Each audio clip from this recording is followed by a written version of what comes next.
Welcome to the Slop Farm. Enjoy the video. In this video, I will show how to make pasta using an easy method.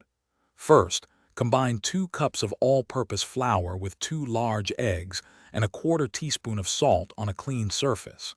Mix these ingredients by hand until a shaggy dough forms. Knead the dough for about 8 to 10 minutes until it becomes smooth and elastic. This simple start ensures a perfect base for delicious homemade pasta. After kneading, the dough should feel firm and spring back when gently pressed.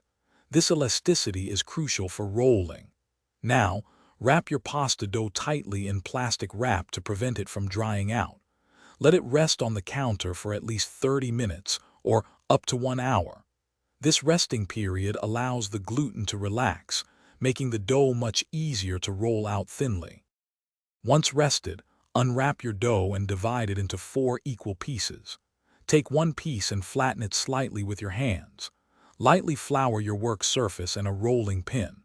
Roll the dough out as thinly as possible, aiming for about 1/16 of an inch thick.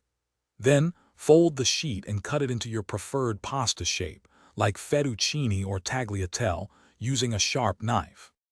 Bring a large pot of salted water to a rolling boil. Carefully add your fresh pasta and cook for just 2 to 3 minutes, or until al dente. Fresh pasta cooks much faster than dried, so keep a close eye on it.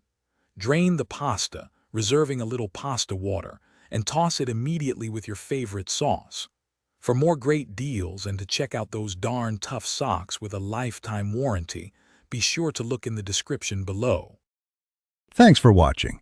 Consider subscribing if we helped you today.